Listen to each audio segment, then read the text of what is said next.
तो हेलो दोस्तों, आज मैं लेकर आया हूँ एक नई मानवा जो शायद लुकिज्म के कैरेक्टर्स की स्ट्रेंथ एंड फाइट की कंपैरिजन में ज़्यादा अच्छी है। और ये मानवा पूरी फाइटिंग से भरी हुई है और इसका नाम कैनगन ओमेगा है। तो दोस्तों, वीडियो को एंड तक ज़रूर देखना और चैनल को सब्सक्राइब ज़रूर करें। तो चलिए शुरू करते हैं। चैप्टर की शुरुआत में हमें एक अंडरग्राउंड एरेना दिखाया जाता है। बैकग्राउंड में किसी की आवाज़ आती है। इस अंडरग्राउंड एरिना में हमेशा अंधकार से बड़ा रहता है और आज दो बीस्ट आमने सामने भिड़ने के लिए तैयार है। अपनी स्ट्रेंथ और ताकत पर भरोसा रखते हुए लड़ने के लिए तैयार है। फिर हमें ये टूर्नामेंट का बोर्ड दिखाया जाता है जहाँ पर लिखा होता है कैनकोई हाइब्रिड कराटे ओपन टूर्नामेंट। हमें दो फाइटर्स को भिड़ते हुए दिखाया जाता है। उनमें से एक पिछले टूर्नामेंट का चैंपियन होता है जिसका नाम ओशिनो होता है और दूसरा fighter bus white belt winner होता है। तभी एक मोटे की आवाज आती है, ओशिनो उसे पकड़ नहीं पा रहा। दूसरे बंदे की आवाज आती है, क्या वो व्हाइट बेल्ट वाला बंदा जीत जाएगा? ये कोई मजाक नहीं है। अभी वो व्हाइट बेल्ट वाला फाइटर ओशिनो को एक लो किक मारता है जिससे ओशिनो का बैलेंस बिगड़ जाता है। ओशिनो कहता है, ये बहुत हैवी है।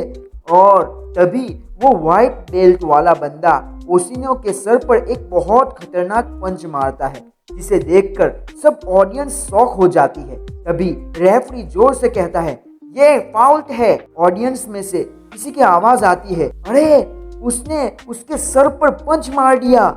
रेफरी के रोकने के बावजूद व्हाइट बेल्ट वाला बंदा ओशिनो को पटक देता है और दूसरा पंच मारने जाता है, मगर दूसरे फाइटर्स आकर उसे रोक लेते हैं। दूसरे फाइटर में से एक बोलता है, ओए तेरा भेजा ठिकाने पर है या नहीं? दूसरा कहता है, तू शांत हो जा बंदे। व्हाइट बेल्ट वाला बंदा कहता है, अगर ये ठीक नहीं है चलो ओपन हैंडेड फाइट करते हैं और सभी फिंगर्स मूव्स को बैन कर दो। और तुमने ग्रैपलिंग पर भी टाइम लिमिट लगा कर रखी है। तुमने सर पर पंच मारने पर भी बैंड लगा कर रखा है। हाइब्रिड कराटे, अरे मेरे पिछवाड़ा, तुम सब लोग सिर्फ एक मिक्स्ड मार्शियल आर्ट्स यूज करते हो। तुम अपने आप को कैसे कराटे प्रैक्टिशनर कह सकते हो? अभी वहाँ का डायरेक्टर कहता है, तू हरामजादे। व्हाइट बेल्ट वाला बंदा कहता है, डायरेक्टर सुओ। डायरेक्टर बोलता है, तुम रेडी रहो बच्चे, ये सब तूने किया है उसका जुर्माना तुम्हें भरना पड़ेगा। वो व्हाइट बेल्ट वाला बंदा कहता है, अगर सच कहूँ तो ये टूर्नामेंट हाइब्रिड कराटे एकदम घटिया है। और स्माइल करता है। हमें तभी बताया जाता है इस बंदे का नाम नारुशिमा है और उसकी एज 20 इयर्स है और शायद यही मेन कैरेक्टर हो सकता है। फिर सीन चेंज होता है और हम एक रेस्टोरेंट को देखते हैं जहां नारुशिमा अपने एक दोस्त के साथ बैठा हुआ होता है जिसका नाम असारी होता है। असारी कहता है, मैं बिलीव नहीं कर सकता, तुम्हें ये डोजो वालों ने भी निकाल दिया। नारुशिमा कहता है, अरे नहीं यार, उन लोगों ने मुझे निकाल दिया तो मैंने सोचा कि मैं उन लोगों को अच्छे तरीके से सबक सिखाऊं। असारी बोलता है, यार पहले वो किक बॉक्सिंग वाला डोजो, फिर एमएमए में, और ये अब क्या था? ये फोर्थ डोजो था, राइट? तू हर बार एक नए डोजो में जाता है और वहां से भी तुझे निकाल देते हैं।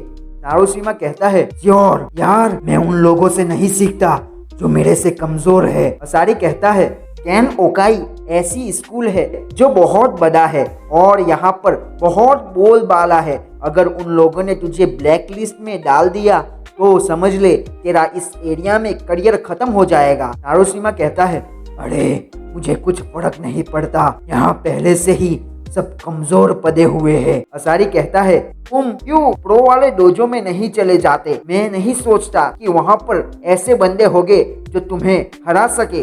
मैं ये सिर्फ इसीलिए नहीं कहता क्योंकि तुम मेरे दोस्त हो। नारुशिमा कहता है, सुनो असारी, मैं वहाँ पर नहीं जाना चाहता, मैं सिर्फ स्ट्रॉन्गर बनना चाहता हूँ। ये लीगल टेक्निक के साथ नहीं, बल्कि मेरी रियल स्ट्रेंथ से जो मुझे हेल्प कर सके एक ऐसी फाइट करने में जहाँ मरने दम तक लड़ना हो और कोई रूल्स ना हो। असारी कहता है, ओए यार क्या बात कर रहा है? एक ऐसी फाइट जो मरने तक लड़नी पड़े? देख भाई, ये 21st सेंचुरी है। क्या तुम सच में सोच रहे हो कि ये अभी भी होता होगा? नारुशिमा कहता है, मुझे ये आइडिया नहीं है, तुम मेरे लिए फाइंड आउट करके बताना। तुम ये कंप्यूटर स्टफ में ज्यादा अच्छे हो तो वहाँ पर जाके देख लो। असारी कहता है, तुम सच में इंटरनेट के बारे में कुछ नहीं जानते है ना? सुनो, इंटरनेट पर ये सब नहीं मिलता। अगर कोई ऐसी पोस्ट डालता भी है तो उसे क्रैक कर लिया जाता है। एक्चुअली मैं सोच रहा हूँ ऐसी चीजें कहाँ पर मिल सकती है, मैं ऐसी फाइट एरेना के बारे में जान सकूं। नारुशिमा कहता है, क्या सच में? असारी बोलता है, क्या तुमने कभी डार्क वेब के बारे में नहीं सुना? रुको, मैं तुम्हें सिंपल टर्म में समझाता हूँ। एग्जाम्पल के तौर पर ये जो दारू की ग्लास के ऊपर वाला हिस्सा है वो इंटरनेट है और उसके नीचे वाला जो पार्ट है वो डार्क वेब है, जहाँ पर जो चीज़ें इलीगल है वो मिलती है, गन से लेकर ड्रग तक सब कुछ। और हम डार्क वेब पर सिर्फ कुछ प्रोग्रामिंग के थ्रू ही जा सकते हैं। मैं शायद उसे ढूंढ भी लूँ, एक ऐसा अंडरग्राउंड एरेना जहाँ मरते दम तक फाइट होती हो। नारुशिमा ये सुनकर अपने अल्कोहल वाली ग्लास पी जाता है। असारी कहता है, क्या तुम इम्प्रेस हो गए हो? ऐसा रिएक्शन नहीं दे सकते। देखो, मैं कोई रिस्क नहीं लेना चाहता, इसीलिए मैं ये बर्नर फोन यूज करूंगा और ये चुराया हुआ लैपटॉप। नारुशिमा कहता है, कैसे एक कॉलेज का स्टूडेंट ये चीजें ला सकता है? असारी कहता है, साले कुछ बोल मत, तुझे क्या लगता है कि तेरे सब दोस्त अच्छे हैं? और फिर असारी डार्क वेब पर जाता है और कहता है, ओके, मैं डार्क वेब पर कनेक्ट हो गया हूँ, मुझे सिर्फ अब टाइप करना है। अगर दोस्तों सुन लो, ये सब सिर्फ काल्पनिक चीजें हैं, इसको ज्यादा सीरियसली नहीं लेना चाहिए और ये डार्क वेब से दूर रहना ही ज्यादा अच्छा है। तो चलिए वापस मानवा की तरफ जाते हैं। फिर असारी कहता है, देखो, यहाँ पर बहुत सारे हिट वीडियोस है एरेना के। ये एक अंडरग्राउंड मार्शल आर्ट्स रिंग है यूके की, ये इटली की है, ये वाले पर कोई कंट्री का नाम नहीं लिखा, शायद ये एशिया की हो सकती है। नारुशिमा कहता है, ये सब मेरे कुछ काम के नहीं है, क्या तुम जापान के बारे में बता सकोगे? असारी बोलता है, रुको, मैं उसको भी सर्च करता हूँ, मार्शल आर्ट अंडरवर्ल्ड जापान। ओह, मैंने ढूंढ लिया।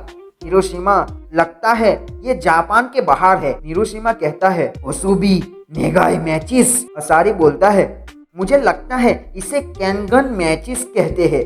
चलो और डिटेल्स जानते हैं। हम पैनल में अलग अलग बोर्ड देखते हैं जहाँ पर लिखा होता है, biggest underworld martial arts of Japan, proxies for corporation, fighters, ये सब लिखा होता है।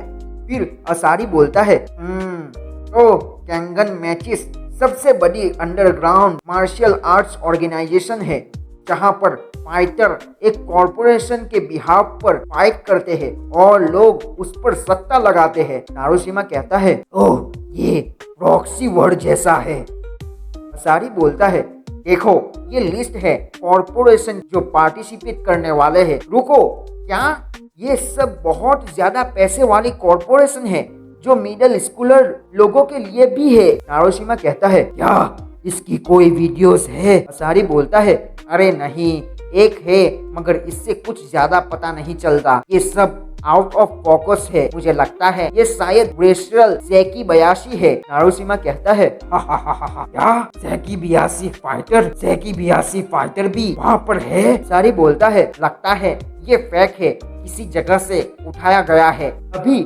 अचानक हिरोशिमा सीरियस हो जाता है। असारी कहता है, ओह, अब तुम जान चुके हो कि जापान में ऐसा कोई अंडरवर्ल्ड मार्शल आर्ट्स एरेना नहीं है। हिरोशिमा कहता है, असारी, तुम इस कैनगन मैचिस के बारे में जितनी इंफॉर्मेशन कलेक्ट कर सकते हो उतनी करो। असारी बोलता है, क्या तुम इस बुलशिट को सच मान रहे हो?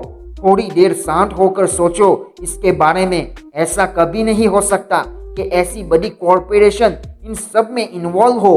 तभी हिरोशिमा हंसते हुए कहता है, वो लोग उसे क्या कहते हैं? हाँ, जौहरी ही असल हीरे को पहचान सकता है। मैंने उसे कहीं पर देखा है, ये 3 साल पहले की बात है। और दोस्तों ये चैप्टर यहाँ पर ही खत्म होता है। अगर ये मानवा अच्छी लगी हो तो कमेंट में जरूर बताएं और वीडियो को लाइक और सब्सक्राइब करना मत भूलें। मिलते हैं दूसरी वीडियो के साथ, तब तक के लिए सायोनारा।